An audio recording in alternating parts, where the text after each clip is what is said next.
안녕하세요. 금나치마입니다. 제가 얼마 전 이금융권 캐피탈이나 저축은행에서 4대 보험이 적용되는 직장인에 한해서 이제 중금리나 고금리 채무, 여러 건의 채무를 가지고 있는 분들은 채무 통합론을 이용을 해서 어떻게 해서든 대출 건수를 줄여 가지고 월 납입 금액을 줄이고 신용 등급을 올려가지고 나중에 저금리로도 대안할 수 있는 그런 내용에 대해서 제가 영상을 올린 적이 있죠. 근데 그 아래 어떤 분이 이런 댓글을 다셨어요. 저는 따로 댓글을 또 달아드리진 않았는데 읽기만 했는데, 읽어보면 그분 말씀이 맞긴 맞습니다. 맞기는 맞는데 제가 의도하는 내용과는 좀 달랐죠. 그분께서 담보가 있으면 담보대출을 받아가지고 이걸 다 상환해버리지. 아니, 담보대출을 이용해버리면 되지. 뭐하게 채무통합론을 이용을 하느냐 라고 글을 남기셨더라고요. 맞죠. 담보대출이 되는데 뭐하게 신용대출을 이용합니까? 이자 자체가 어마어마한 차이인데 하나 틀린 말이 아니에요. 그런데 제가 말하는 의도는, 그러니까 그 영상 중간에 보시면 이제 4대 보험이 안 되는 분들은 아파트 담보를 이용하는 아파트론이나 자동차가 있으면 자동차 담보대출을 이용하셔가지고 채무 통합을 하는 방법도 있습니다 라고 제가 이 한마디 잠깐 했는데 그걸 어떻게 잘 캐치를 하셨어요. 제 영상을 자세히 보고 계신다는 건데 그 부분에 대해서는 굉장히 고맙고요. 다만 이제 제가 말씀드리는 의도는 담보대출이 가능한데도 이걸 이용하는 건 이건 멍청한 짓이죠. 그건 아니고, 담보대출 이미 이용을 해버렸어. 기존 은행에서 대출 받을 만큼 다 받아가지고 더 이상 추가 대출이 안 되는 분들, 담보로는 그런 분들의 경우는 담보대출 이용할 수가 없잖아요, 이제. 근데 이금융권 중금리나 고금리 대출은 늘어나게 되고, 그런 분들이 이용할 수 있는 게 바로 아파트론이라는 이 무설정 아파트론이라는 신용대출 상품이 있어요. 그러니까 이 아파트가 어떤 거냐면, 본인 또는 부부 공동 명의 아파트 소유자의 하나, 본인 또는 부부입니다. 부부, 그 외에는 안 돼요. 부모나 자식 관계도 안 됩니다. 부부 공동 명의의 아파트가 있는 경우에만 가능합니다. 근데 이 아파트로 담보대출 이용할 거 다 이용해버리고 더 이상 이제 담보대출 이용이 안 돼. 근데 아까 말씀드린 대로 중금리나 고금리 부채가 늘어나고 있고, 또는 여기 있는 것처럼 부부 공동 명의인 경우가 있어요. 부부 공동명의인데 이 아파트 담보대출을 신랑은 알고 있지만 내가 가지고 있는, 또는 반대로 와이프는 담보대출 있지만 남편이 모르는, 남편만 가지고 있는, 그러니까 서로 상대방이 가지고 있는 채무를 모르는 거죠. 상대방 모르게 이용한 거죠. 그러면은 예를 들어 가지고 부부 공동명의로 담보대출이 가능하다고 쳐요. 안 되면 당연히 아파트론이지만 가능하다고 쳐. 근데 이걸로 담보대출 받으려면 어떻게 해야 돼요? 배우자분이 동의를 해줘야 돼요. 배우자분 사인이 들어가야 돼. 서류도 똑같아. 계약서 쓰는 것도 똑같고. 근데 나는 배우자 몰래 이용하고 있어. 이 말을 해서는 절대 안 되는 그런 분들이 계십니다. 그럼 그분들은 어떻게 해요? 매달 납입금액만 많아지고, 이 납입금액 맞추자니 또 대출 또 받게 되고, 이런 상황이 벌어지거든요. 이런 경우에 바로 이 무설정 아파트로, 그러니까 아파트 설정 없이 해주는 거예요. 그냥 설정 없이 그냥 아파트를 소유하고 있다는 그 이유 하나만으로 신용대출을 해주는 거예요. 이런 분들한테 이용을 하시란 얘기죠. 담보대출이 안 되거나 아니면 내가 가지고 있는 이 채무를 배우자가 몰라야 되는 분들, 이런 분들은 어쩔 수가 없는 내용이죠. 그래서 이 상품이라도 이용을 해가지고 짤짤한 대출들 통합을 해버리면 월 납입 금액이 줄어드니까 생활하는데 부담이 덜하게 되죠. 다시 한번 얘기 드리지만 부담이 덜하면 어떻게 돼요? 추가로 대출 받을 일이 적어져요. 그만큼. 생활하는데 부담이 많아지면은 이것 때문에 또 대출을 또 받게 되거든요. 그러니까 추가로 대출을 받을 수 있는 확률을 낮추고 또한 내 신용 등급을 올려놓으면 나중에 어떤 상황에서 저금리로 또 대안을 할 수 있는 그런 상황이 또 벌어질 수도 있다라는 거죠. 다만 이 무설정 아파트로는 오늘 어떤 분이 또 이걸로 문의를 주셔가지고 이거 은행에서는 안 되나요? 그래. 은행에서 받으면 좋죠. 이자 낮으니까. 근데 은행에서는 담보 제공 없이는 절대로 안 해주죠. 이런 상품 자체가 없죠. 자, 그러다 보니까 이 상품은 이금융권인 캐피탈 또는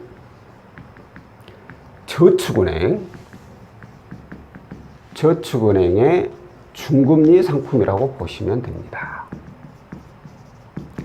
일반적으로 우리가 저금리, 중금리, 고금리 이렇게 나누는데 제 판단으로는 10% 이하는 저금리, 10%에서 20% 이하는 중금리, 20% 이상은 고금리 이렇게 기준을 나누는데 정부에서도 저번에 그렇게 보더라고요. 왜?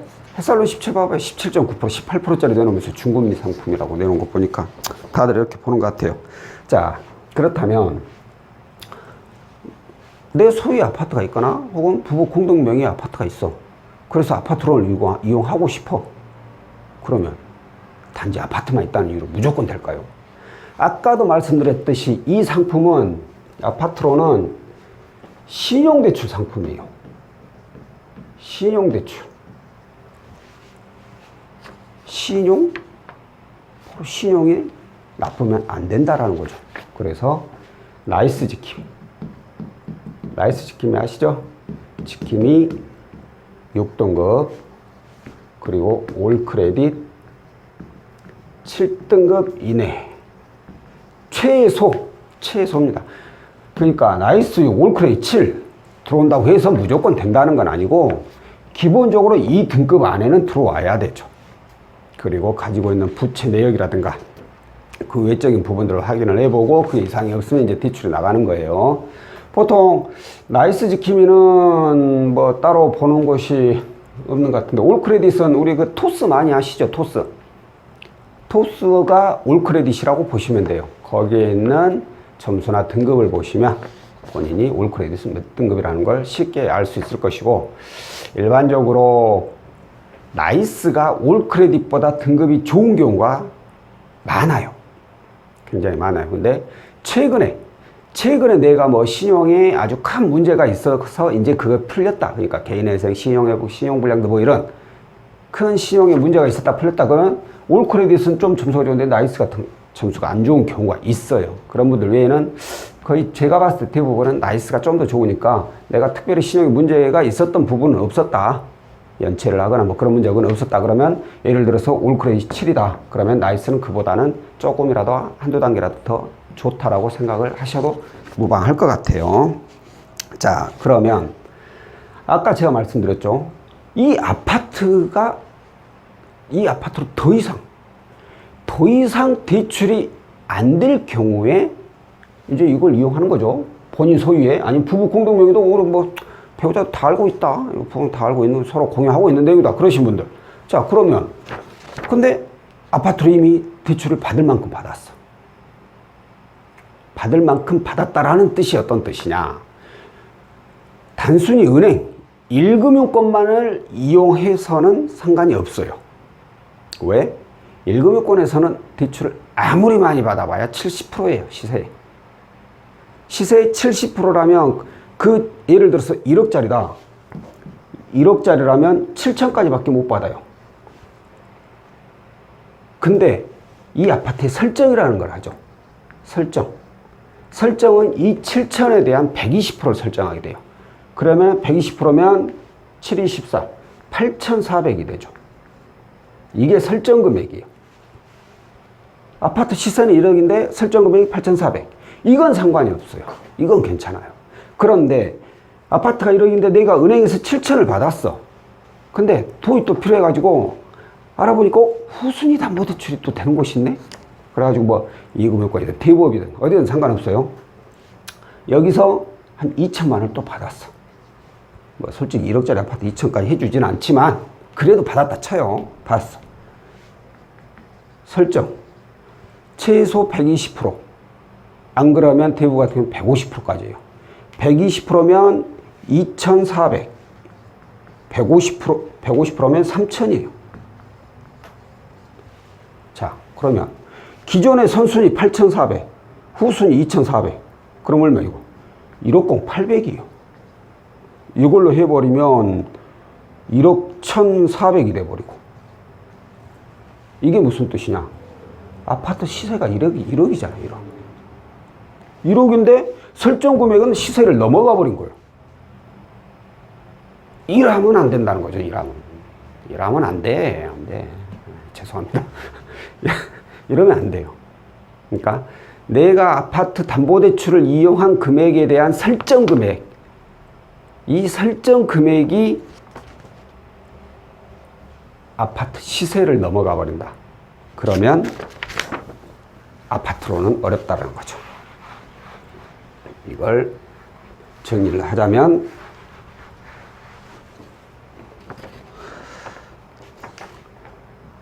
아파트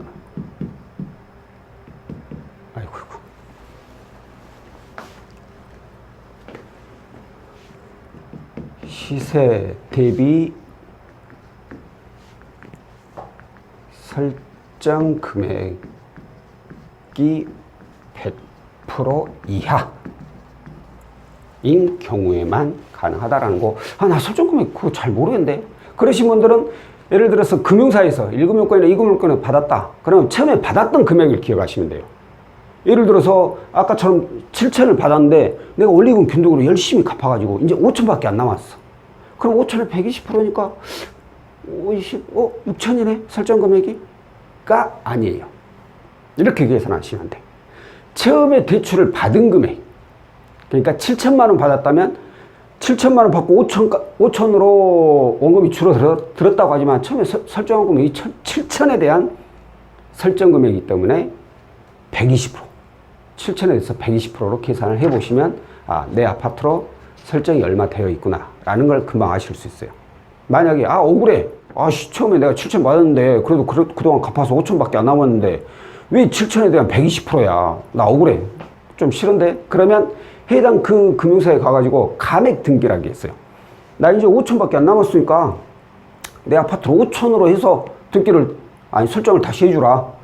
그럼 그렇게 해줘요. 하지만 공짜가 아니에요. 이 설정비라 해서 비용이 좀 발생이 됩니다. 그 금액은 설정 금액이 얼마냐에 따라서 조금씩 차이가 있기 때문에 그 비용 발생 후에 감액 등기를 다시 하는 거죠. 자, 이렇게 되신 분들, 본인 또는 부부 공동명의, 그리고 이금융권, 캐피탈 또는 저축은행으로 중금리 상품이라는 거, 나이스 6, 올크레이 7, 아파트 시세 대비 설정 금액이 100% 이하인 이 아파트. 그러면 내가 대출이 1,000만 원이 있든 1억이 있든 무조건 되나요? 바로 부채 비율이죠.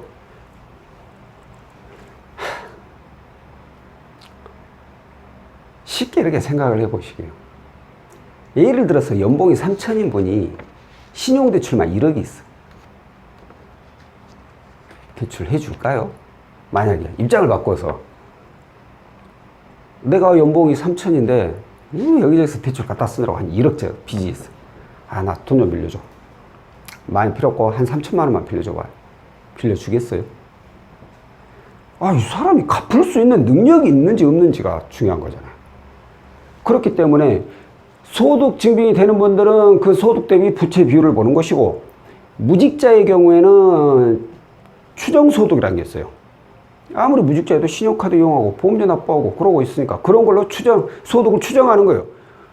어디서 내가 직업은 없지만 돈이 들어오는 구멍이 있어야지 카드도 쓰고 보험료도 납부하는 것이고 그런 거잖아요.